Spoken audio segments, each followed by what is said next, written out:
കഴിഞ്ഞ ക്ലാസ്സിൽ നമ്മൾ സംസാരിച്ചു വന്നതിന്റെ തുടർച്ചയായിട്ട് നമുക്ക് ഇന്ന് നമ്മുടെ മാത്തമാറ്റിക്സിന്റെ കഴിഞ്ഞ ക്ലാസ്സിൽ തുടർച്ചയെന്നാണ്. നമ്മൾ കഴിഞ്ഞ ക്ലാസ്സുകളിൽ നമ്മൾ കുറെ കണക്കിന്റെ കഥകൾ പറഞ്ഞു.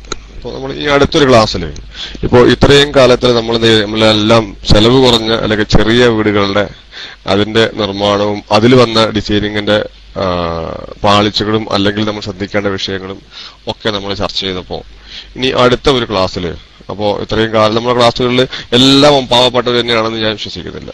അപ്പോൾ അടുത്ത ക്ലാസ്സിൽ നമ്മൾ എന്താക്കുകയാണ്, ഒരു ചെലവ് കൂടിയ വീടിന്റെ ഘടനയും അതിൽ നമ്മൾ ശ്രദ്ധിക്കേണ്ട ചുരുക്കാൻ പറ്റിയ മാർഗവും, ചുരുക്കാനും ഭംഗി കൂടാനും അതുപോലെ അതിനെ ഒരു പ്രത്യേക ബിൽഡിങ്ങിന്റെ ഒരു ആ സ്വഭാവത്തിലേക്ക് കൊണ്ടുവരാൻ ഒരുപാട് ഫാൾട്ടുകൾ ചെയ്യുമ്പോൾ സംഭവിക്കുന്ന മേഖലയാണ് ഈ നിർമ്മാണ മേഖല. കാരണം അത് ഒന്നുണ്ടാക്കുമ്പോൾ തന്നെ ഓരോ ഭാഗത്തും ഒന്നുണ്ടാക്കുമ്പോൾ തന്നെ അറിയുള്ളൂ അത് ഇന്ന പ്രശ്നങ്ങളുണ്ട്, ഇന്ന വിഷയങ്ങളുണ്ടെന്ന്. അപ്പൊ പാഴ്ചെലവ് ഒഴിവാക്കി നമ്മൾക്ക് ഒരു വലിയ കൺസ്ട്രക്ഷൻ ചെയ്യുന്നത് എങ്ങനെ എന്നുള്ള ആ ഒരു രൂപത്തിന്റെ ക്ലാസ് ഇൻഷാ അല്ലാഹ് നമുക്ക് അടുത്ത ക്ലാസ്സിൽ നമ്മൾ എടുക്കും. അപ്പോൾ ഇന്ന് നമ്മൾ ഈ നമ്മുടെ മാത്തമാറ്റിക്സ് ഇതിൽ നമ്മൾ ചർച്ച ചെയ്യുന്ന അല്ലെങ്കിൽ നമ്മൾ പറയുന്ന ഒരു ഭാഗം കോൺക്രീറ്റിനെ കുറിച്ചാണ്. ഈ കോൺക്രീറ്റില് നമ്മുടെ ക്ലാസ്സുകളിൽ പലപ്പോഴും വിശദീകരിക്കാൻ വിട്ടുപോയ ഒരു സംഭവമുണ്ട്. വെച്ചാല് നമ്മൾ സാധാരണ പറയാതെ 1:2:4 എന്നുള്ള കോൺക്രീറ്റ് നമ്മൾ ഉപയോഗിക്കുന്നു. പക്ഷെ ഇതിന് സാധാരണ ഈ ഫ്ലാറ്റുകളൊക്കെ വാങ്ങാൻ വേണ്ടി പോകുന്ന സമയത്ത്, ഫ്ലാറ്റുകളുടെ ഒക്കെ ആ ബിസിനസിന്റെ സമയത്ത് അവര് പറയും പിന്നെ M20 ആണ് ഞങ്ങൾ ഉപയോഗിച്ച കോൺക്രീറ്റ്, അല്ലെങ്കിൽ കോൺട്രാക്ട് എടുക്കുന്ന നമ്മൾ M20 കോൺക്രീറ്റ് ഉപയോഗിച്ചത്, അല്ലെങ്കിൽ M15 ആണ് നമ്മൾ ഉപയോഗിക്കുന്നത്, അല്ലെങ്കിൽ M10 ആണ് ഉപയോഗിക്കുന്നത്, അല്ലെങ്കിൽ PCC ഞങ്ങൾ ഇന്ന രൂപത്തിലാണ് ചെയ്യണത്. അപ്പൊ അതിനൊക്കെ അവർ ടെക്നിക്കൽ ടേംസ് ആയ അത്തരം ഈ M ഉപയോഗിച്ചിട്ടാണ് അതിന്റെ ഇതിനെ പറയാറ്. അപ്പോ ഏതായാലും അപ്പൊ അതിന് സാധാരണ M10 കോൺക്രീറ്റ് എന്ന് പറഞ്ഞാല് 1:3:6 ആണ്. അപ്പൊ ഇവിടെ എന്ത് സംഭവിക്കുന്നില്ല, ഇവിടെ മെറ്റലിന്റെയും മണലിന്റെയും അനുപാത രൂപത്തിൽ മാറ്റം വരില്ല, മറിച്ച് സിമെന്റിന്റെ അളവ് കുറയുന്നുണ്ട്. M15 എന്ന് പറഞ്ഞാണ് നമ്മൾ സാധാരണ ഉപയോഗിക്കുന്ന കോൺക്രീറ്റ്. ഈ M15 എന്ന് പറഞ്ഞു കഴിഞ്ഞാല് അതില് വെയിറ്റ് താങ്ങാനുള്ള കപ്പാസിറ്റി അതിന് 28 ദിവസങ്ങൾക്ക് ശേഷം അതിന് വരുന്ന താങ്ങാനുള്ള ശക്തിയാണ് 150 kg/cm².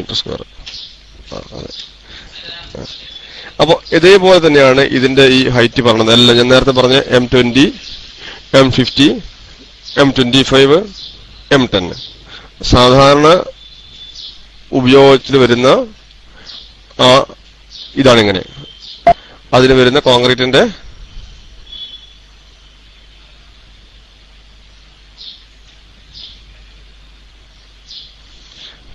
രൂപം. അപ്പൊ അതിന് 1:3:6 ആണ് എങ്കിൽ 70 kg/cm² അതിന്റെ വെയിറ്റ് താങ്ങാനുള്ള കപ്പാസിറ്റി 8 ദിവസം കൊണ്ടുണ്ടാവും. ഇപ്പോ നേരത്തെ ഞാൻ പറഞ്ഞ M10, M15, M20, M25 ആണ്. അപ്പൊ എന്റെ പ്രിയപ്പെട്ട സുഹൃത്ത് അടിച്ചത് M10, M20, M50 ആണ്. അങ്ങനെ ഒരു കോൺക്രീറ്റിന്റെ ഇതില്ല, മറിച്ച് M10, M15, M20, M25 ആണ്. അങ്ങനെയാണ്. അപ്പോ ഏതായാലും അതിന്റെ പ്രൊപ്പോർഷന് M10 എന്ന് പറയുന്നത് 1:3:6 ആണ്. സാധാരണ നമ്മൾ ഉപയോഗിക്കുന്ന M15 ആണ് 1:2:4. ഈ 1:2:4 ആണെങ്കിൽ അതിലേക്ക് സാധാരണ ചേർക്കേണ്ട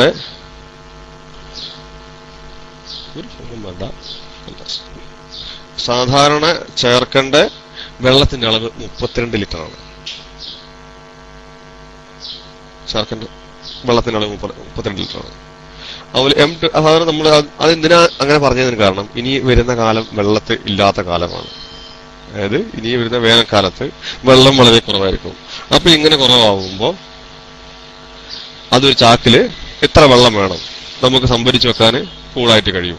ഇപ്പൊ എന്നുള്ള നിലക്കാണ് എന്ത് ചെയ്യണത്, ഇപ്പൊ ഈ 32 ലിറ്റർ വാങ്ങിച്ചാൽ വെള്ളത്തിൽ മാത്രമേ കഴിയൂട്ടോ, അതായത് കോൺക്രീറ്റിലേക്ക് ചേർക്കേണ്ട വെള്ളവും മാത്രമേ അതാവുന്നുള്ളൂ. മറിച്ച് അതിൽ പലകയാണെങ്കിൽ പലക, ഷീറ്റെങ്കിൽ ഷീറ്റ്, എന്താണെങ്കിലും അവിടെ തട്ട് നനയ്ക്കാനുണ്ടാവും. അതിന് വെള്ളം വേറെ സംഭരിക്കേണ്ടി വരും. അതേപോലെ തന്നെ മറ്റ് ആവശ്യങ്ങൾ അവിടെയുള്ള ആളുകളുടെ ഉപയോഗത്തിന് വേണ്ടി വരുന്ന വെള്ളം വേറെ വേണം. അപ്പൊ ഏതായാലും ശരിക്കും 50 ലിറ്റർ വെള്ളം ഉണ്ടെങ്കിൽ നമ്മൾക്കൊരു അധികം ബാക്കിയില്ലാതെ ആ വെള്ളം നമുക്ക് ഉപയോഗപ്പെടുത്താൻ കഴിയും. അപ്പൊ ഏതായാലും അപ്പൊ അതിന്റെ പ്രൊപ്പോർഷനാണ് ഞാൻ നേരത്തെ പറഞ്ഞ M15 എന്നാണ് പറയാ. അപ്പൊ ഈ M15 പോലെ തന്നെയാണ് M20. അതിന് 1:1.5:3 എന്നാണ്. അതിൽ 1 ഒരു ഭാഗം സിമന്റ്, 1.5 മണല്, 3 സിമന്റ്, സോറി മിറ്റില്. അപ്പൊ ഇവിടെയൊക്കെ എന്തില്ല, മിറ്റിലിന്റെ അളവിന് കൊടുത്തില്ലേ,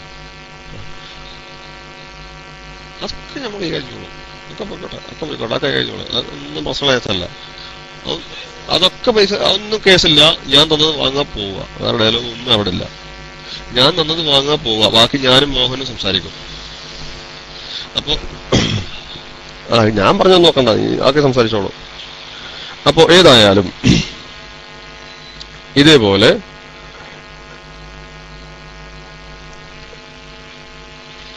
ഈ ഇത്തരം കോൺക്രീറ്റ്, അതായത് 1:1.5:3 എന്നുള്ള കോൺക്രീറ്റ് നമ്മൾ ഇത് കട്ടായ ഇടയ്ക്ക് കട്ടായിട്ടുണ്ടോ? കട്ടായോ? ഇവിടെ ഒരു ഈ സൗണ്ട് കേൾക്കുന്നുണ്ട്. കട്ടായിട്ടില്ലല്ലോ? ഇല്ലല്ലോ. ഓക്കെ. ഇവിടെ ഒരു പി എന്നൊരു സൗണ്ട് കേൾക്കുന്നുണ്ട്. അപ്പൊ ഞാൻ വിചാരിച്ചു ഈ അവിടെ കട്ടായിട്ടാണോ? ഓക്കെ. അൽഹംദുലില്ലാ. അപ്പോ M20 എന്നുള്ള 1:1.5:3 എന്ന് ഞാൻ പറഞ്ഞല്ലോ. അപ്പോ ഈ M20 അത് ഉപയോഗിക്കുന്നത് സാധാരണ കൂടുതൽ സ്ട്രെങ്ത് വേണ്ട കോളംസ്, അതുപോലെ വാട്ടർ ടാങ്ക്, അതുപോലുള്ള സ്പെഷ്യൽ വർക്കുകൾക്ക് മാത്രമേ ഇത്തരം കോൺക്രീറ്റുകൾ ഉപയോഗിക്കുള്ളൂ. അതേപോലെ തന്നെയാണ് M25. ഇതൊക്കെ ഇതിന്റെ സ്ട്രെങ്ത് കൂട്ടുകയാണ്. അതായത് സിമെന്റിന്റെ അളവിനെ കൂട്ടുന്നതനുസരിച്ച് കോൺക്രീറ്റിന്റെ സ്ട്രെങ്ത് കൂടും എന്നുള്ളതാണ്. ഏതായാലും അപ്പൊ നമ്മൾ ഇതിന്റെ ഒരു സ്വാഭാവികമായ രീതി പറഞ്ഞതെന്ന് വെച്ചാൽ, കാരണം വെച്ചാൽ ഫ്ളാറ്റുകളൊക്കെ നിർമ്മാണ സമയത്ത് അവർ നിർമ്മിക്കുമ്പോൾ പറയും ഞങ്ങൾ M20 ആണ് അല്ലെ M15 ആണ് ഞങ്ങൾ ഉപയോഗിക്കുന്ന കോൺക്രീറ്റ്, അതുകൊണ്ട് ഇത്ര സ്ട്രോങ് ഉണ്ടാവും, സ്ട്രെങ്ത് ഉണ്ടാവും. സത്യത്തിൽ ഇതൊക്കെ ആവശ്യമുള്ള സ്ഥലങ്ങളിൽ മാത്രമേ ഉപയോഗിക്കൊണ്ടുള്ളൂ. അല്ലാതെ എന്ത് ചെയ്യണ്ട, സാധാ ഒരു നമ്മുടെ റെയിൻഫോഴ്സ് വർക്കിൽ സാധാ ഉപയോഗിക്കുന്ന സ്ലാബ് വർക്കുകൾക്ക് എന്തിന്റെ ആവശ്യമില്ല, ഈ ഇത്തരം കോൺക്രീറ്റിന്റെ ഒന്നും ആവശ്യമില്ല. അതിന് മറിച്ച് അത് M15 കോൺക്രീറ്റേ വേണ്ടു. 1:2:4 എന്നുള്ള അനുപാതത്തിലുള്ള കോൺക്രീറ്റ്.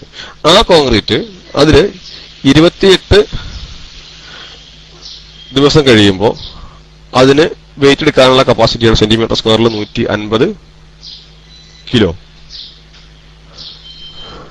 അതേപോലെ തന്നെയാണ് ഈ M50 വന്നാലും 15 വന്നാലും M20 വന്നാലും M25 വന്നാലും അതിന്റെ വെയിറ്റ് എടുക്കാനുള്ള കഴിവിനെയാണ് അത് അറിയിക്കുന്നത്.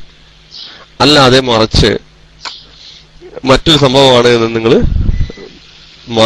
തെറ്റിദ്ധരിക്കാൻ പാടില്ല. അപ്പോ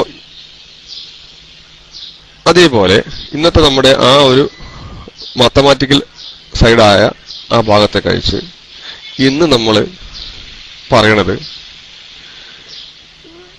ചെലവ് കുറഞ്ഞ ജനൽ നിർമ്മാണം എങ്ങനെയെന്നുള്ളത്. ചെലവ് കുറഞ്ഞ ജനലുണ്ടാക്കുന്നത് എങ്ങനെ? അപ്പോ കഴിഞ്ഞ ക്ലാസ്സിൽ നമ്മുടെ ഒരു പ്രിയപ്പെട്ട സുഹൃത്ത് സംശയം ചോദിച്ചതിന്റെ അടിസ്ഥാനത്തിലാണ് എന്താണ് ജനലിൽ മാത്രം എങ്ങനെ അല്ലെങ്കിൽ വാതില് എങ്ങനെ ചെലവ് കുറക്കാം, അല്ലെങ്കിൽ ചെലവ് കുറഞ്ഞ രീതിയിൽ എങ്ങനെ ഉണ്ടാക്കാം എന്നുള്ള രീതിയിലുള്ള ആ ഒരു ടോപ്പിക്ക് നമ്മൾ എടുക്കാനുണ്ടായ ഒരു പ്രധാനപ്പെട്ട കാരണം. മരം കൊണ്ട് ഉണ്ടാക്കാം, അതിന് ചെലവ് കുറക്കാം. പക്ഷെ മരം കൊണ്ട് ഉണ്ടാക്കുമ്പോൾ അതിന് വരുന്ന ചെലവ് എത്രയൊന്നും. അതേപോലെ സിമെന്റ്, സ്റ്റീല്, സ്റ്റീല്, സാധാ കമ്പി സ്റ്റീല്, അതുപോലെ ഫ്രെയിം വർക്ക്, ഇനി ഇതൊന്നുമില്ലാതെ തന്നെ ഗ്ലാസ്, അങ്ങനെ ഒരുപാട് പല രീതികളിൽ നമ്മൾക്ക് എന്ത് ചെയ്യാം, പല രീതിയിൽ പല ഭംഗിയുള്ള പല രൂപത്തിലുള്ള ഡോറുകൾ നമുക്ക് ഉണ്ടാക്കാം. മരം തന്നെ പല വിലയ്ക്ക് ലഭിക്കുന്ന മരങ്ങളുണ്ട്. വിലയ്ക്ക് ലഭിക്കുന്ന മരങ്ങളിൽ നമ്മൾ കഴിഞ്ഞ ക്ലാസ്സുകളിൽ നമ്മൾ പഠിച്ചു, നമ്മൾ മരത്തിന്റെ വണ്ണം എങ്ങനെ എടുത്തിന് കുബീക്ക് കണക്കാക്കാമെന്നും ആ കണക്കാക്കുന്ന കുബീക്ക് എങ്ങനെയാണ് വരിക എന്നും അതിൽ തോലുള്ള മരം അളക്കണ എങ്ങനെയാണെന്നും തോലില്ലാത്ത അളക്കണ എങ്ങനെയാണെന്നും ഇനി അതല്ല വെള്ളയുള്ള മരം അളക്കണ എങ്ങനെ, വെള്ളമില്ലാത്ത മരം അളക്കണ എങ്ങനെ, അങ്ങനെയുള്ള പല ഒരുപാട് ആ മരത്തിന്റെ കുറെ ഗുണഗണങ്ങളെ കുറിച്ച് നമ്മൾ കഴിഞ്ഞ ക്ലാസ്സുകളിൽ നമ്മൾ സംസാരിക്കുകയും മനസ്സിലാക്കുകയും പഠിക്കുകയും ചെയ്തു. ഇവിടെ കറണ്ട് പോയിട്ടുണ്ട്, ചിലപ്പോൾ പെട്ടെന്ന് തന്നെ കട്ടാവും. അപ്പൊ ഞാൻ തൽക്കാലം ഉപകരണമൊക്കെ വെച്ചിരുന്നു, അപ്പൊ അതൊക്കെ പോകുന്ന രൂപത്തിലേക്കാണ് കാര്യങ്ങൾ പോകണമെന്ന് തോന്നണോ? അപ്പോ ഏതായാലും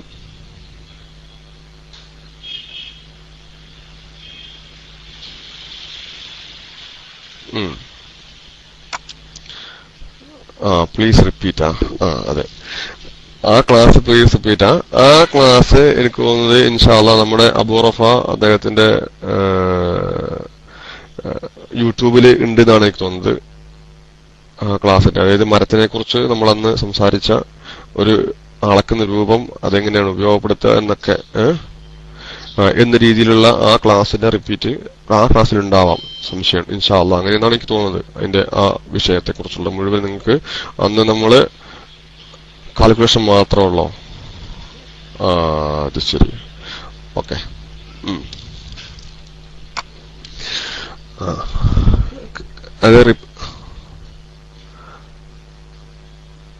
അതെ, 1 feet into 1 feet into 1 feet, അതാണൊരു കുബീക്ക്. കുബീക്ക് എന്ന് പറയുന്ന സംഭവം കുബി അല്ല, മറിച്ച് കുബിക് ആണ്. CUBIC, കുബിക്ക്. F3 അല്ല, കുബിക്ക്. കുബിക്ക് എന്ന് പറഞ്ഞാല് A⁻³ വേണമെങ്കിൽ അങ്ങനെയും പറയാം. റൗണ്ട് മരത്തിന്റെ അതിന്റെ അളവ് കാണാനുള്ള ഫോർമുലയാണ് ഞാൻ നേരത്തെ പറഞ്ഞത്. എങ്ങനെയാണ് കാണുക, ഏത് രൂപത്തിലാണ് കാണുക എന്നൊക്കെ നമ്മൾ എന്ത് ചെയ്തിട്ടുണ്ട്, ആ ക്ലാസ്സിൽ നമ്മൾ പറയുകയും അത് എങ്ങനെയാണ് ഉപയോഗപ്പെടുത്തുക എന്നൊക്കെ നമ്മൾ പറഞ്ഞിട്ടുണ്ട്. ഇൻഷാ അല്ലാഹ് നമുക്ക് എന്ത് ചെയ്യാം, നിങ്ങൾക്ക് അത് ആ രൂപത്തിൽ സംശയം ഉണ്ടെങ്കിൽ നമുക്ക് ടെക്സ്റ്റ് അടിക്കാതെ മൈക്കെടുത്ത് സെൻഡ് ചെയ്യുമ്പോൾ അത് മാത്രം ഞാൻ പറഞ്ഞാൽ മതിയല്ലോ, അതിന് വിശദീകരിക്കേണ്ട ഒരു ആവശ്യം ഇല്ലാന്ന് തോന്നിയിരിക്കുന്നു. ഫോർമുല രൂപത്തിലാണ് ചെയ്യുന്നത്, സിമ്പിളായിട്ട് ചെയ്യാൻ പറ്റുന്ന സംഭവമാണ്. അപ്പൊ ഏതായാലും ഇൻഷാ അല്ലാഹ് നിങ്ങൾ മൈക്കെടുത്ത് ചോദിക്കുമ്പോൾ നമുക്ക് അതിനുള്ളൊരു അവസരം തരാം. അപ്പൊ ആ സമയത്ത് നമുക്ക് ആ ഒരു ചോദ്യത്തിന് മാത്രം ആൻസർ പറഞ്ഞ് നമുക്ക് അവസാനിപ്പിക്കുകയും ചെയ്യാം ഇൻഷാ അല്ലാഹ്. അപ്പൊ ആ മരം കൊണ്ട് ഉണ്ടാക്കുന്ന കട്ടിലകള്, അപ്പൊ പല വിലയ്ക്കുള്ള നമ്മൾക്ക് മരങ്ങൾ ലഭിക്കും. അതില് റൗണ്ട് മരം, ഒരു കാതിലുള്ള മരങ്ങളൊക്കെ ചിലപ്പോൾ ഒരു 600-650 രൂപ മുതൽ മേലേക്ക്, അതൊരു 4 അടി വണ്ണത്തിന്റെ മര ഞാൻ വില പറഞ്ഞു. ഞാൻ മിനിമം ഒരു ആവറേജ് വില പറയണത് ആയിക്കോട്ടെ ഇൻഷാ അല്ലാഹ് സംസാരിക്കാം.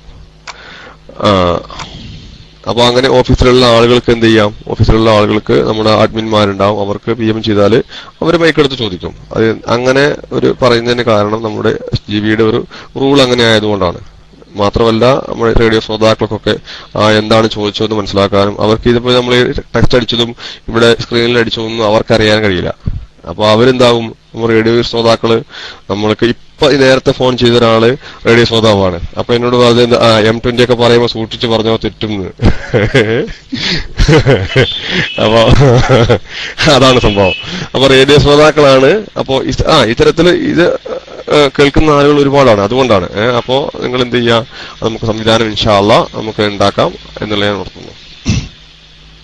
ഏതായാലും അപ്പോ ഈ മരത്തിന്റെ കാതിലുള്ള മരത്തിന്റെ വില ഞാൻ നേരത്തെ പറഞ്ഞ ഒരു 4 അടി വണ്ണമെങ്കിലും ഉള്ള മരത്തിന്റെ റേറ്റ് ആണ് നമ്മൾ ഈ പറഞ്ഞ് ആരംഭിക്കുന്നത്.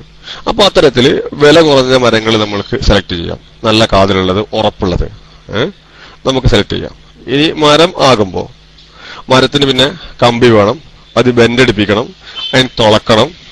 അപ്പൊ കമ്പി ഇടുമ്പോൾ നമ്മൾ 12mm കമ്പി തന്നെ വാങ്ങിച്ചിടും. അപ്പൊ ഈ 12mm കമ്പി വാങ്ങിച്ചിടുമ്പോ സാധാരണ ശരിക്ക് നമുക്ക് ഒരു 10mm കമ്പി വേണ്ടു. അതിന് പകരം നമ്മൾ ഇവിടെ ഉപയോഗിക്കുന്നത് എന്താണ്, 12mm കമ്പിയാണ്. ഈ 12mm കമ്പി ഇട്ട് കഴിഞ്ഞാല് അതിന് കമ്പിക്ക് വെയിറ്റ് കൂടി, മറ്റു വിഷയങ്ങൾ കൂടി. അപ്പൊ അത് തുള ഇത് മാറ്റം വന്നു, പട്ട വലിപ്പം ഉള്ളത് വേണ്ടി വരും.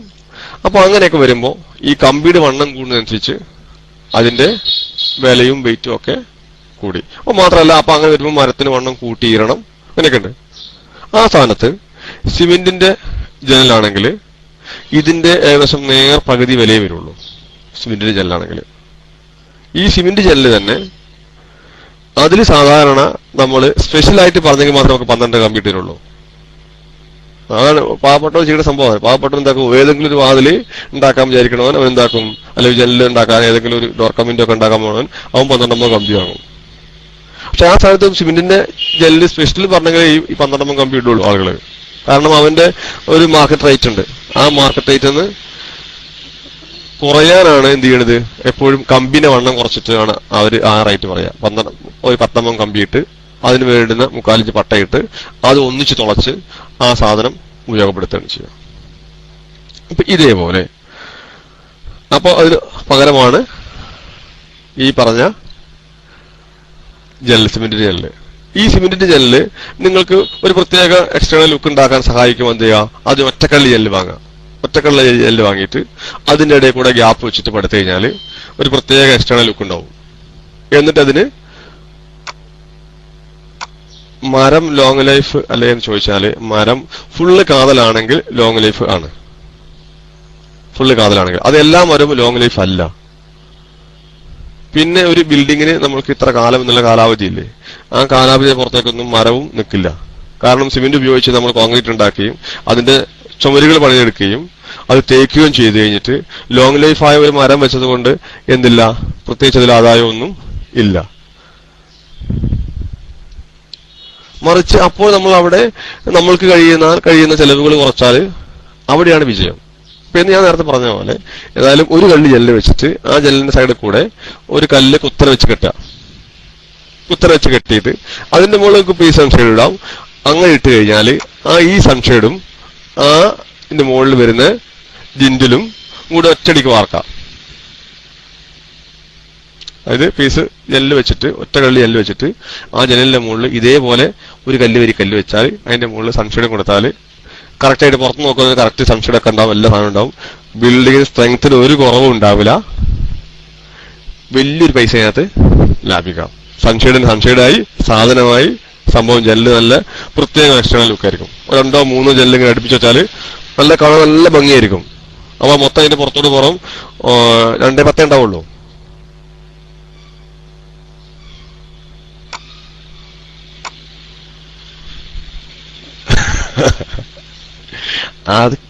അത് വില കൂടിയ മരം ഉപയോഗിക്കുമ്പോൾ കാണാനുള്ള ഭംഗി മാത്രമേ ഉള്ളൂ. അത് എന്താ പറയാ, അതെല്ലാം അങ്ങനെ തന്നെയാണ്. ഒരു വിഷയത്തിലല്ല, പല വിഷയങ്ങളിലും എന്ത് സാധനം വില കൂടി എന്തുകൊണ്ട് നമുക്ക് ദീർഘായുസ് കിട്ടുമല്ല, ദീർഘം കിട്ടുമെന്നുള്ള സംഭവങ്ങളൊന്നുമില്ല. പിന്നെ വെച്ച് കഴിഞ്ഞാല് ഇന്ന് കാലത്തെ ഒരു മോഡലല്ല നമ്മൾ ഇനി വേറൊരു കാലം വരുമ്പോൾ ഉണ്ടാകുക. പണ്ട് കാലത്തെ വീടിന്റെ വലിയ വലിയ മനകളുടെ ഡോറൊക്കെ തല്ലിപ്പൊളിച്ച് നല്ല തേക്കുന്ന മരങ്ങളൊക്കെ ഉണ്ടാവും, അതൊക്കെ പൊളിച്ച് പീസ് ചെയ്തിട്ട് ആ സാധനം റീസൈസ് ചെയ്തിട്ടാണ് ഇപ്പൊ ഉപയോഗിക്കുന്നത്. അപ്പൊ ഈ പുനരുപയോഗം വരുമ്പോ യഥാർത്ഥത്തിൽ അന്ന് വാങ്ങി ഇന്ന് ഉപയോഗിക്കുന്നതും ഇന്ന് പുനരുപയോഗിച്ചെടുക്കും വരുമ്പോൾ വലിയ വിലയിലെ മാറ്റങ്ങളൊന്നും വരുന്നില്ല. അപ്പൊ അതുകൊണ്ട് ഈ നല്ല മരം എന്റെ വീട്ടിലുണ്ടല്ലോ, അത് നമുക്ക് നാളെ വെട്ടിപ്പൊളിച്ച് വേറെ എവിടെ വെക്കുമ്പോൾ ലാഭമാണല്ലോ എന്നുള്ള ചിന്തകളൊക്കെ വെറും അസ്ഥാനത്ത് തന്നെയാണ്. കാരണം കാലം മാറുമ്പോൾ, എല്ലാ വിഷയത്തിലും കോലം മാറുമ്പോൾ ഇതൊക്കെ നമ്മൾ എന്താക്കേണ്ടി വരും. വീട് വേറെ മാറ്റി ഉണ്ടാക്കുമ്പോൾ ആ അന്നത്തെ രൂപത്തിനോട് നമ്മൾ യോജിച്ച് തന്നെ പോവേണ്ടി വരും. അപ്പൊ ഏതായാലും അതേപോലെ നമുക്ക്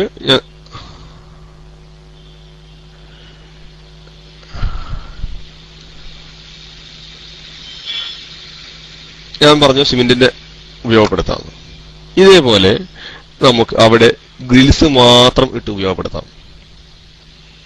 ഒരു സാധാ നല്ല രസമുള്ള നല്ല രൂപത്തിലുള്ള നല്ല മോഡലുള്ള ഒരു ഗ്രിൽസ്. നല്ല മോഡലുള്ള ഗ്രിൽസ് പറഞ്ഞാൽ കുറെ കമ്പി ഉപയോഗിച്ചുള്ള ഗ്രിൽസ് അല്ല, മറിച്ച് അതിന്റെ ഉപയോഗിക്കുന്ന രൂപം, കമ്പിയുടെ രൂപം, ഉപയോഗിക്കുന്ന രീതി, ആ രീതിയിൽ മാറ്റം വന്നു കഴിഞ്ഞാൽ നമ്മൾ സാധാരണ ഇപ്പോൾ ഉണ്ടാക്കുന്ന രൂപത്തിന്റെ നിന്ന് വ്യത്യസ്തമായ രീതിയിൽ ഗ്രിൽസ് ഇട്ടാല് പുറത്തുനിന്ന് നോക്കുന്ന ആൾക്കുണ്ടാവില്ല ഇത് ഗ്രിൽസാവൊന്നും മനസ്സിലാവില്ല. അങ്ങനെ മനസ്സിലാകാതെ വരികയും അപ്പോൾ നല്ല കാണാൻ നല്ല ചൊറുക്കുണ്ടാവും. അതിന് നല്ല ഇരുമ്പിന്റെ സ്റ്റീല് കൊണ്ട് സ്ട്രക്ചർ ഉണ്ടാക്കിയതിന് ഡോറും കൊടുത്താല് സംഭവം നല്ല ഭംഗിയായി. അതേപോലെ വേറെ രീതിയിൽ ഡോർ വെക്കുന്ന സിസ്റ്റമാണ്, ജനലിൽ ഡോർ വെക്കുന്ന സിസ്റ്റമാണ് നമ്മൾ അലൂമിനിയം ഫാബ്രിക്കേഷൻ കൊണ്ട് ഡോർ വെക്കുക. ഈ അലൂമിനിയം ഫാബ്രിക്കേഷൻ കൊണ്ട് ഡോർ വെക്കുമ്പോൾ സാധാരണ മരം കൊണ്ട് ഡോർ വെക്കുന്നതിനെ അപേക്ഷിച്ച് അപ്പോൾ തന്നെ ഇനീഷ്യൽ കോസ്റ്റ് തന്നെ കുറവാണ്. രണ്ടാമത് അതിന് പെയിന്റിങ് വേണ്ട. ഈ പെയിന്റിങ് വേണ്ട എന്ന് പറയുമ്പോൾ പെയിന്റിങ് സത്യത്തിൽ നല്ലൊരു എമൗണ്ട് അതിന് ലേബർ ചാർജ് വരുന്നുണ്ട്. അതേപോലെ തന്നെയാണ് ഈ നല്ല വലിയ വിലയുള്ള മരങ്ങളൊക്കെ വെച്ചിട്ട് അത് പോളിഷ് ചെയ്യുക എന്ന് പറയുന്നത്. ഈ പോളിഷ് ചെയ്യുമ്പോൾ പെയിന്റിങ്ങിന്റെ 3-4 ഇരട്ടിയോളം തന്നെ ശരിക്കും ചിലവ് എന്നതിൽ യഥാർത്ഥത്തിൽ പോളിഷ് ചെയ്യുന്ന ആ പണിക്ക് ലേബറായിട്ടും മെറ്റീരിയൽസ് ആയിട്ടും വരുന്നുണ്ട്. അപ്പൊ ഇത്തരത്തിലൊക്കെ നമുക്ക് ചെലവിനെ കുറയ്ക്കാൻ ആഗ്രഹിക്കുന്ന ആളുകൾക്ക്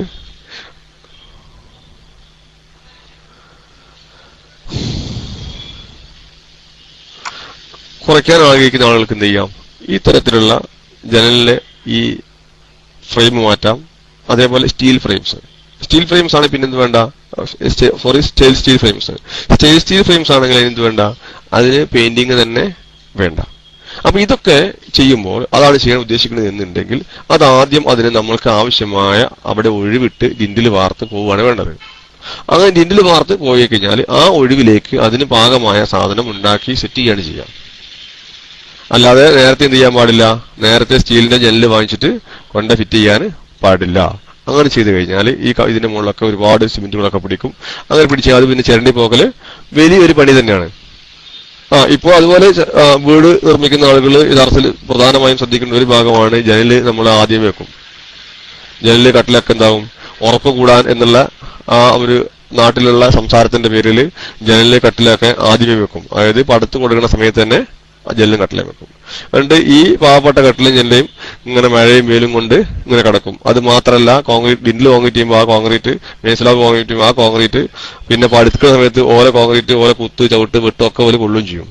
അങ്ങനെ ഇതൊക്കെ കൊണ്ടിട്ട് ഈ പാവപ്പെട്ട മരവും കമ്പിയും ഒക്കെ എന്താവും, ഈ സിമെന്റും മണലൊക്കെ പിടിച്ചിട്ട് ഇങ്ങനെ ഇടങ്ങേറായി നിന്ന് ഇത് കഴിഞ്ഞ് പിന്നെ തേപ്പും കഴിഞ്ഞ് പെയിന്റിങ്ങിന് വരുന്ന സമയത്താണ് ആ സംഭവം കുത്തി ഇളക്കാൻ പോവുക.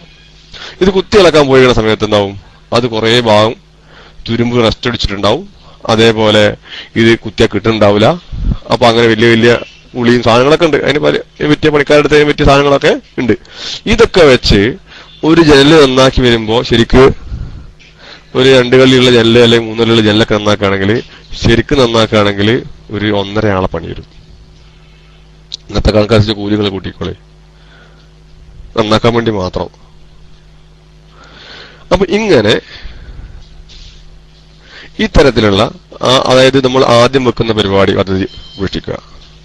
അതേപോലെ ഉപയോഗിക്കുന്ന മെറ്റീരിയൽസ് സിമെന്റ് ഒന്നും തട്ടാതെ, ഇനി അഥവാ അങ്ങനെ വെച്ചു പോയെങ്കിൽ എന്ത് ചെയ്യാം, അത് പണി കഴിയുമ്പോൾ ലിൻഡിൽ വാർത്ത് കഴിയുമ്പോൾ നല്ല വെള്ളമൊക്കെ ഒഴിച്ചിട്ട് ഒരു അരമണിക്കൂർ എല്ലാ ജനലിന്റെ മുകളിൽ കൂടി ആകെ അരമണിക്കൂർ മെനക്കെട്ടാല് മൊത്തം ജനലും വൃത്തിയാക്കാം, സിമെന്റൊക്കെ മൊത്തം പോക്കാം. ഇത് നമ്മൾ എന്ത് ചെയ്യും, നമ്മളിതൊന്നും നോക്കാതെ പെട്ടെന്ന് പാഞ്ഞവിടെ നിന്ന് പോകും. പോയി കഴിയുമ്പോൾ എന്താവും, ഇതൊക്കെ ഇതേപോലെ അവളെ റെസ്റ്റ് പിടിച്ച് കിടക്കും. ഈ സാധനം കൊണ്ട് നമ്മൾ ഇടങ്ങേറാവുകയും ചെയ്യും. അതേപോലെ ചെലവ് കുറയ്ക്കുന്ന വേറൊരു കുറഞ്ഞ മാർഗമാണ് ഞാൻ നേരത്തെ പറഞ്ഞ ഫ്രെയിം ഇട്ടിട്ട് ഫ്രെയിമിന്റെ മുകളിൽ സ്റ്റീലിൽ വെക്കാന്ന് പറയും. ഈ സ്റ്റീലിന് പകരം വീണ്ടും അലൂമിനിയം ഫ്രെയിമാണ് ഇടുന്നതെങ്കിൽ എന്ത് ചെയ്യാം, ഇതേപോലെ വീണ്ടും ചെലവ് കുറയും, പെയിന്റിങ് വേണ്ട. അങ്ങനെ ഒരുപാട് ഗുണങ്ങൾ ഈ തരം ചെയ്തുകൊണ്ടുണ്ട്. പ്രത്യേകിച്ച് ഈ നമ്മുടെ സിമെന്റിന്റെ ജനലൊക്കെ വെക്കുന്ന ആളുകൾക്ക് ഏറ്റവും ഉത്തമമായ ഒരു സംഭവമാണ് ഞാൻ ഈ നേരത്തെ പറഞ്ഞ ഈ അലൂമിനിയം ഫാബ്രിക്കേഷന്റെ ഫ്രെയിം. വളരെ ഉത്തമമാണ്. അലൂമിനിയം ഫാബ്രിക്കേഷന്റെ ഫ്രെയിം വെച്ചിട്ട് നമ്മൾ ഇതുണ്ടാക്കുകയാണെങ്കിൽ വളരെ ഉത്തമമാണ്.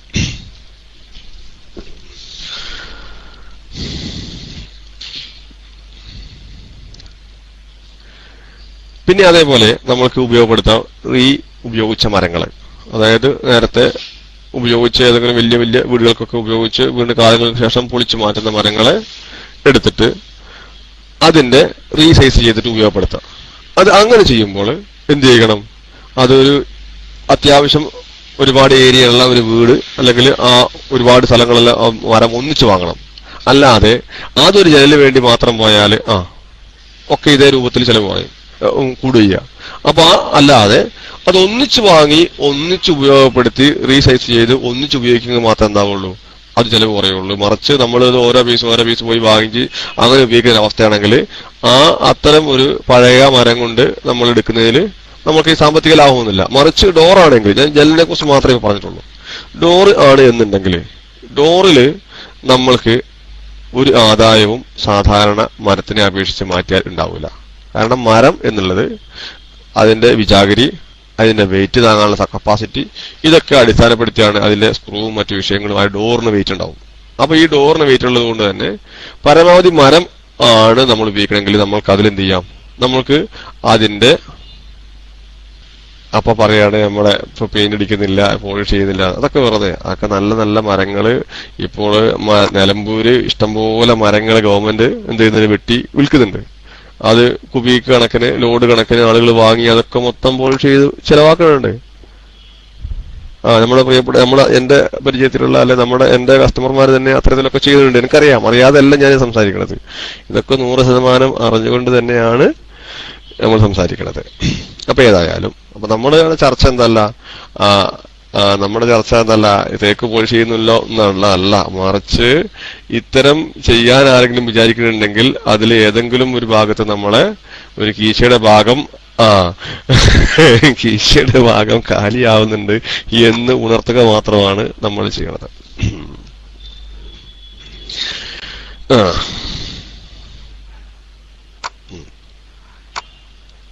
അതേപോലെ ഈ ഡോറിന് നമുക്ക് എന്ത് ചെയ്യാം, ഫുള്ള് മരം ഉപയോഗിക്കാം. ആ സ്ഥാനത്ത് നമ്മൾ മരമല്ല ഉപയോഗിച്ച് മറിച്ച് സിമെന്റിന്റെ ആണ് അല്ലെങ്കിൽ അതേപോലെ വില കുറഞ്ഞ ഏതെങ്കിലും സംവിധാനമാണ് വെക്കുന്നത് എന്നുണ്ടെങ്കിൽ അതിനെ ഡബിൾ ഡോർ ആക്കാം. ഏത് ഉള്ളിൽ കൊടുക്കുന്ന ഡോറിനെ ഡബിൾ ഡോർ ആക്കുമ്പോൾ അതിന്റെ വെയിറ്റ് പകുതിയായിട്ട് ചുരുക്കുകയും ഒരു കാലിൽ അല്ലെങ്കിൽ ഒരു വിജാഗിരിയിൽ വരുന്ന വെയിറ്റിന്റെ ലോഡ് കുറയും. ഒന്ന്. ഇനി അതല്ല, അതിന്റെ സെന്റർ നമ്മൾ എന്ത് ചെയ്യുക, ഒറ്റപ്പൊളി തന്നെയാണെങ്കിൽ അതിന് നൊവാൻപാൻ വെച്ചിട്ട് ഡോർ കൊടുക്കാം. അപ്പൊ ഇത് ശ്രദ്ധിക്കേണ്ട സംഭവിച്ചാല് ഈ കട്ടില വാങ്ങുമ്പോ സിമെന്റിന്റെ ഒക്കെ വാങ്ങുമ്പോൾ പ്രത്യേകിച്ച് അതിനുള്ളിൽ കൂടെ സ്ക്രൂ ഇട്ടിട്ട് ടൈറ്റ് ചെയ്യുന്ന രൂപത്തിലുള്ള മോഡലുകളുണ്ട്. അതായത് ഒരു കാരണവശാലും അതും കൂടി പറഞ്ഞു വരാത്ത രീതിയിൽ. മറ്റങ്ങനെയല്ല, അത് സ്ക്രൂ ജസ്റ്റ് വെറുതെ ഈ സിമെന്റിലേക്ക് സ്ക്രൂ ചെയ്ത് വെച്ചിട്ടുണ്ടാവുള്ളൂ. ഇതല്ലാതെ ഈ കട്ടില വണ്ണം വരെ ഫുൾ നീളത്തില് വലുപ്പമുള്ള നെട്ടും ബോൾട്ടും ഇട്ട് അല്ലെങ്കിൽ സ്ക്രൂ ഇട്ടിട്ട് ടൈറ്റ് ചെയ്യുന്ന രൂപം ഉണ്ട് സംഭവം. അപ്പൊ ഇങ്ങനെ രൂപത്തിലുള്ള അത്തരം സാധനം തന്നെ സിമെന്റിന്റെ വാങ്ങുകയാണെങ്കിൽ, ജനലാണെങ്കിലും ശരി, ഇനി അതല്ല മറിച്ച് കട്ടിലാണെങ്കിലും ശരി, ഇത്തരം രൂപത്തിലുള്ള സാധനങ്ങൾ വാങ്ങിച്ചാൽ ഇതിന് ഫ്രെയിമിന് ഉറപ്പുണ്ടാവും. നമ്മൾ ജനലിന്റെ ഫ്രെയിം വെച്ച് കഴിഞ്ഞാൽ ആ ഫ്രെയിം അത് ഇളകി പോരില്ല. അതിന് ഒരുപാട് ഗുണങ്ങളാണ് ആ സംഭവം. ആ സ്ഥാനത്ത് ഈ പറഞ്ഞ ജസ്റ്റ് പ്ലഗ് മാത്രം ചെയ്യണമെന്നുണ്ട്. അപ്പൊ ഇത് ശരിക്കും വീണ്ടും രണ്ടാമത് നമ്മൾ അതിലേക്കൊന്ന് അടിക്കുക തട്ടൊക്കെ ചെയ്യുമ്പോൾ അതങ്ങ് പെട്ടെന്ന് ഇളകി പോകും. പക്ഷെ മറിച്ച് ഇത്തരത്തിലുള്ളതാണെങ്കിൽ എന്താവില്ല, ഇളകി പോവില്ല. ഈ ഡോറിന് താങ്ങാനുള്ള കപ്പാസിറ്റി ഉണ്ടാവും. അതുകൊണ്ടാണ് പറയുന്നത് ഇത് ഈ വിജാഗിരിന്റെ ഫ്രെയിമിലേക്ക് കൊടുക്കുന്ന 4 സംഭവം. അതായത് വാതിലാണെങ്കിൽ വാപ്പാനിന്റെ സെന്ററിലിടുക.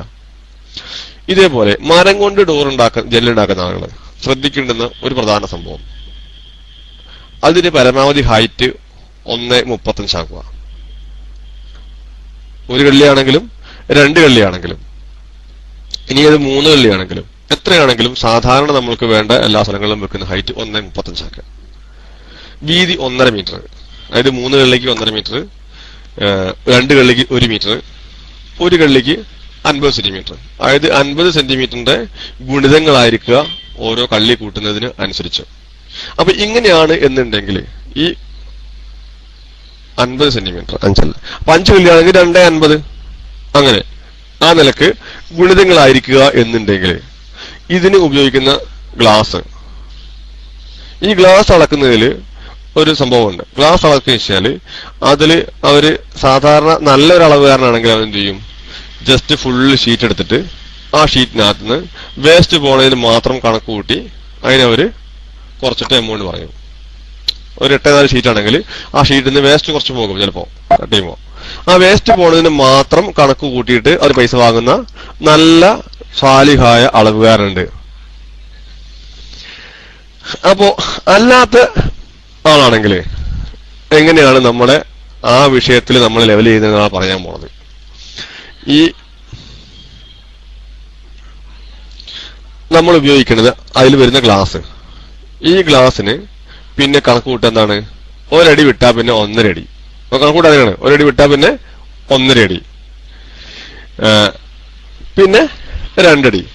അങ്ങനെ ജസ്റ്റ് നമ്മൾ ഒരടിയും 1 ഇഞ്ചും വാങ്ങിയിട്ടുള്ളെങ്കിലും നമ്മൾ അറിയാതെ തന്നെ ഓൻ കണക്ക് കൂട്ടുമ്പോ 5 ഇഞ്ചിന്റെ പൈസ ഓൻ വാങ്ങിയിട്ടുണ്ടാവും. അപ്പൊ ഒരു ഗ്ലാസിന്റെ നീളത്തില് ഏകദേശം ഈ 5 ഇഞ്ച് എന്ന് പറയുമ്പോൾ ചിലപ്പോ ഒരു 2 സ്ക്വയർ ഫീറ്റ് ഒക്കെ 2-2.5 സ്ക്വയർ ഫീറ്റ് ഒക്കെ ഒറ്റ പീസ് തന്നെ അങ്ങ് പോകും. ലെങ്ത് കൂട്ടുമ്പോൾ അതേപോലെ കൂട്ടും. 4 അടി ഉണ്ടാവുള്ളൂ. ഇപ്പൊ 4 അടി 1 ഇഞ്ച് ആയിരിക്കും.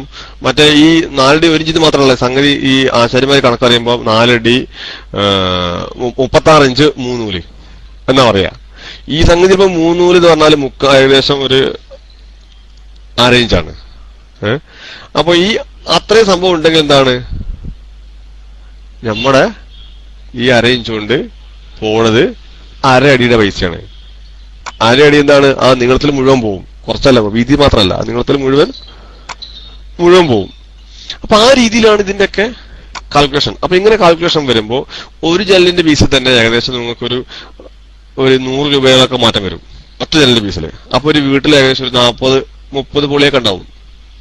മൊത്തത്തിൽ 30 പൊളിയൊക്കെ സാധാ ചെറിയ വീട്ടിലൊക്കെ ഉണ്ടാവും. 30 പൊളി വ്യത്യാസം വരുമ്പോ ഇത്രയും പൈസ അവിടെ തന്നെ ഒറ്റയടിക്ക് മാറാണ്. പിന്നെ ഇതേപോലെ വേറെ ശ്രദ്ധിക്കേണ്ട സംഭവമാണ് ഇതിന്റെ വിജാഗിരി. നമ്മൾ വാങ്ങണ വിജാഗിരി വരുമ്പോ അത് തന്നെ പൗഡർ കോട്ടിംഗ് ഉണ്ട്, സ്റ്റീലുണ്ട്, മറ്റേ ഈ നിക്കിൾ ചെയ്തിട്ടുണ്ട്, പിന്നെ അല്ലാതെ ബ്രാസിൻ്റെതുണ്ട്. അങ്ങനെ പല രൂപത്തിൽ വാങ്ങാൻ കിട്ടുന്ന പല രൂപത്തിലുള്ള സാധനങ്ങളൊക്കെ ഉണ്ട്. അപ്പോൾ ഇത്തരം സാധനങ്ങളിൽ ഈ നല്ല കമ്പനിയുണ്ട്, മോശം കമ്പനിയുണ്ട്. പ്രത്യേകിച്ച് നോക്കുമ്പോൾ സ്റ്റെയിൻലെസ് സ്റ്റീൽ ആണെങ്കിലും ആ സ്റ്റെയിൻലെസ് സ്റ്റീൽ എന്ത് ചെയ്യണം, വാങ്ങുമ്പോൾ അത് പോകാത്ത സ്റ്റെയിൻലെസ് സ്റ്റീൽ ഉണ്ട്. അതായത് ജസ്റ്റ് വെറുതെ പുറത്തൂടെ കടന്ന പോളിഷ് മാത്രമേ ഉണ്ടാവുള്ളൂ, അതായത് കോട്ടിംഗ് മാത്രം ഉണ്ടാവുന്ന ആ സ്റ്റീലുകളുണ്ട്. ഇനി അതല്ലാതെ മറ്റ് സ്റ്റീലുകളും ഉണ്ട്. അപ്പൊ ഇതൊക്കെ എന്ത് ചെയ്യണം, അതിന്റെ നമ്മൾ വാങ്ങുന്ന അല്ലെങ്കിൽ വിൽക്കുന്ന ആളോട് അത് ചോദിച്ച് മനസ്സിലാക്കിയിട്ട് മാത്രമേ വാങ്ങാൻ പാടുള്ളൂ.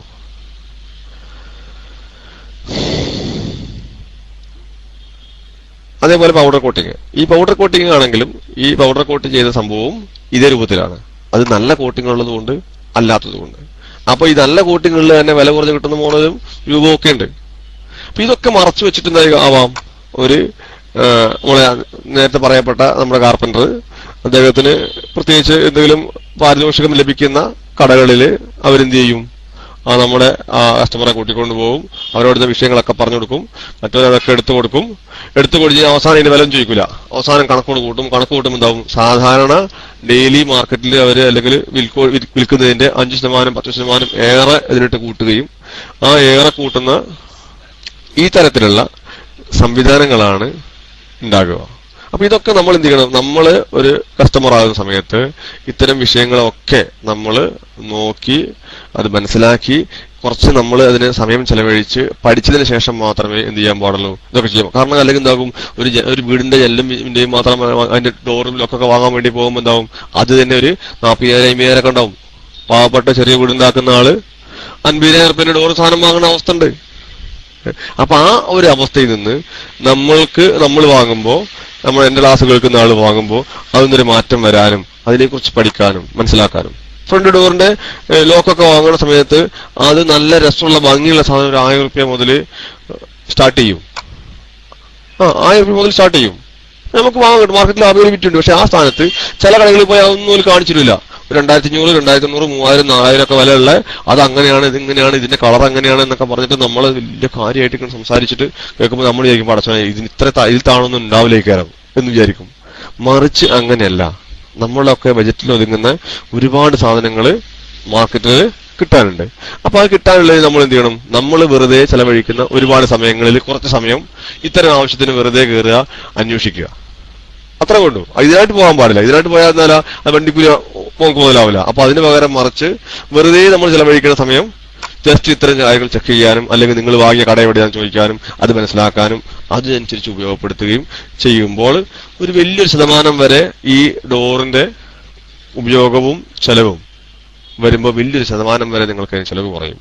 ഇന്നത്തെ നമ്മുടെ ക്ലാസ് ജനലിനെ സംബന്ധിച്ചുള്ള ഒരുപാട് വിഷയങ്ങളിലെ സംശയങ്ങൾക്ക് ദൂരീകരണമായി എന്ന് ഞാൻ കരുതുന്നു. ഏതായാലും നമ്മളെ 6 മണി ആവുന്നു. നമ്മുടെ ബാങ്ക് കൊടുക്കും ഇൻഷാ അല്ലാഹ്. എന്നപ്പോ ഇൻഷാ അല്ലാഹ് നമുക്ക് എന്താക്കാം, അടുത്ത ദിവസം നമ്മുടെ ക്ലാസ് വീണ്ടും വേറൊരു ടോപ്പിക്കിൽ ആരംഭിക്കാം. വഅലൈക്കും അസ്സലാം വറഹ്മത്തുള്ളാഹി വബറകാതുഹു. ജസാക്കുമുല്ലാഹ്. അല്ലാഹു തആല ബർക്കത്ത് ചെയ്യുമാറാവട്ടെ. ആമീൻ. സമയം ഉണ്ടെങ്കിൽ സമീർ സാറ്, എനിക്ക് സംശയമല്ല, സാധാരണഗതിയിൽ ഇപ്പൊ നമ്മളൊക്കെ വീടെടുക്കുന്ന സമയത്ത് വീടിന്റെ പുറത്ത് നിന്ന് മഴവെള്ളം പുറത്തേക്ക് വരാനുള്ള ഒരു മാർഗം നമ്മൾ സ്വീകരിക്കാറുണ്ടല്ലോ. എല്ലാ ഭാഗത്തും കുറെ പൈപ്പ് ഇട്ടിട്ടുള്ള ഒരു മാർഗം. ഇപ്പോ എന്റെ അഭിപ്രായത്തില് അതൊരു എത്രത്തോളം വിജയകരമായ മാർഗമാണ് എന്നതിൽ ചെറിയൊരു സംശയമുണ്ട്. കാരണം അതിനേക്കാളും നല്ലൊരു പോളിസി എന്ന് പറയുന്നത്, ഏതെങ്കിലും ഒരു ഭാഗത്തേക്ക് ആ വാർപ്പിനെ വാർക്കുന്ന സമയത്ത് ചരിച്ച് ആ വെള്ളം മൊത്തം ഒരു 4 ഇഞ്ച് 5 ഇഞ്ച് PVC പൈപ്പിലൂടെ നമ്മളെ പടവിന്റെ കൂടെ തന്നെ ഒരു സംവിധാനം താഴോട്ട് പൈപ്പ് ഇറക്കി അതിലൂടെ ഇറക്കുകയാണെങ്കിൽ നമ്മുടെ വീടിന്റെ ഭംഗി ഒരുപാട് കാലം നിലനിൽക്കാൻ അത് സഹായിക്കൂലേ? ഇപ്പൊ ഞാനൊക്കെ അനുഭവിക്കുന്ന ഒരു വലിയൊരു പ്രശ്നമാണത്. കാരണം വീടിന്റെ മുകളിൽ നിന്ന് വെള്ളം നല്ല മഴ പെയ്താൽ ഹൈ പവറോട് കൂടിയിട്ടാണ് നേരെ നമ്മുടെ മുറ്റത്തേക്ക് വീഴുന്നത്. മുറ്റത്തേക്ക് വീഴുന്നതോ 4 മഴ പെയ്താലും മുറ്റം നല്ല കുഴിയാകും. കുഴി ആയതിന് മാത്രമല്ല, ഈ കുഴിയിലേക്ക് വെള്ളം വീണ് നേരെ ആ വെള്ളം തെറിക്കുന്നത് എങ്ങോട്ടാണ്? ചളിവെള്ളം വീടിന്റെ പൈന്റ് ഭാഗത്തേക്കാണ്, നമ്മുടെ പൈന്റ് അടിക്കുന്ന വീടിന്റെ ചുമരിലേക്കാണ്. അപ്പം മുറ്റവും കേടുവന്ന് പൈന്റും കേടുവന്ന് ഇതിനേക്കാളും നല്ലൊരു മാർഗമല്ലേ സമീർ സാറിന് സമയം ഉണ്ടെങ്കിൽ? അതേ സമയത്ത് നമ്മൾ വീടെടുക്കുന്ന സമയത്ത് ഈ എഞ്ചിനീയർമാര് അത്തരം കാര്യങ്ങളൊന്നും നമുക്ക് പറഞ്ഞു തരൂല. നമ്മൾ പറയുന്നത് okay sir okay sir okay sir എന്ന് പറയുക എന്നല്ലാതെ ഇത്തരം കാര്യങ്ങൾ, ഗുണകരമായ ഒരുപാട് കാര്യങ്ങൾ പലപ്പോഴും എഞ്ചിനീയർമാർ നമുക്ക് പറഞ്ഞു തരാതെ പോകുന്നു എന്നുള്ള ഒരു അഭിപ്രായം എനിക്കുണ്ട്. സമീർ സാറ് ഫ്രീ ആണെങ്കിൽ പ്രതികരിക്കാവുന്നതാണ്. ഓക്കെ, ഞാൻ മൈക്കോട്ടു. അസ്സലാമു അലൈക്കും വറഹ്മത്തുള്ളാഹി വബറകാതുഹു. അപ്പൊ അത് നമ്മളെ അബൂ ഫൈസ് ഉസ്താദ് ചോദിച്ചിട്ട് നമ്മളൊരു മറുപടി പറയാണ്ട് പോയാൽ നമുക്ക് ഭയങ്കര വിഷമായിരിക്കും. ആ വിഷമം മാറ്റുന്ന ആൾക്കാണ് നമ്മൾ എന്താക്കിയത്, ചാടി ഒരു മൈക്കെടുത്തത്. അപ്പൊ ഏതായാലും അത് നല്ല എഞ്ചിനീയർമാരെ കൂടി ചോദിക്കാനായിട്ടാണ് നിങ്ങൾക്ക് അതിനുള്ള ഉത്തരം കിട്ടാത്തത്. ഉത്തരം അറിയുന്ന നല്ലോ ഇഷ്ടംപോലെ എഞ്ചിനീയർമാരുടെ നാട്ടില്. നിങ്ങളായിട്ട് അവിടെ ചോദിക്കണം. അപ്പൊ ഓരെന്താക്കും, അതിനുള്ള ഏറ്റവും വലിയ വഴിയും ഏറ്റവും ചെലവ് കുറഞ്ഞ വഴിയും ഒക്കെ നിങ്ങൾക്ക് കറക്റ്റായിട്ട് പറഞ്ഞിരും. അപ്പൊ നിങ്ങൾ വെള്ളം വീണ അതൊന്നും നിങ്ങൾ ബേജാറാണ്ട. ഇപ്പൊ അതിനൊക്കെ ആ പൈപ്പ് വെച്ചിട്ട് ഉണ്ടാക്കുന്ന രൂപമുണ്ട്. ചുറ്റോടിച്ചും പൈപ്പ് വെച്ചിട്ടുണ്ടാക്കുന്ന രൂപമുണ്ട്. ഒന്ന്. രണ്ടാമത്തെ അതിന് ഷീറ്റ് കൊണ്ട് ചെയ്യുന്ന രൂപമുണ്ട്. മൂന്നാമത്തെ അതിന് കോൺക്രീറ്റ് തന്നെ ഈ സ്ലോപ്പ് പ്രൂഫ് ഒക്കെ ഉണ്ടാവും കേട്ടോ. ഞാൻ പറഞ്ഞു നമ്മുടെ ഭംഗിയുടെ ഒരു കുറവ് വരുത്താതെ ജസ്റ്റ് 4 സ്ലോപ്പ് ഒന്നല്ല, പടവ് കൊടുക്കല്ല, മറിച്ച് കോൺക്രീറ്റ് തന്നെ ചെയ്യുന്ന വേറെ രൂപമുണ്ട്. ഇങ്ങനെയൊക്കെ ഒരുപാട് പല രീതിയിലുള്ള പല ഡിസൈനിങ് രൂപങ്ങളുണ്ട്. അതിനൊക്കെ ചെറിയ സാമ്പത്തികമായിട്ട് വ്യത്യാസം വരും. അലുമിനിയം ഷീറ്റ് കൊണ്ട് അലുമിനിയം അല്ല ഫൈബർ ചാനൽ കൊണ്ട് ചെയ്യുന്ന, ഫൈബറിന്റെ സാധനം കൊണ്ട് ചെയ്യുന്ന ഒരു പദ്ധതിയുണ്ട്. അതേപോലെ സാധാ ഈ പൈപ്പില്ലേ, സാധാ പൈപ്പ്, നമ്മുടെ വെള്ളം പോകുന്ന വേസ്റ്റ് ഒക്കെ പോകുന്ന പൈപ്പ്, 6 ഇഞ്ചിന്റെ പൈപ്പ്, ആ പൈപ്പ് വെച്ചിട്ട് ചെയ്യുന്ന പദ്ധതിയുണ്ട്. അങ്ങനെ അത് ഒരുപാട് രൂപത്തിൽ അതിന് നമുക്ക് ചെയ്യാം. വെള്ളം നേരത്തെ പോവില്ല, പെയിന്റിങ്ങൾ പോവില്ല, അങ്ങനെയൊന്നും സംഭവിക്കില്ല. അതിനൊന്നും ബേജാറ് വേണ്ട.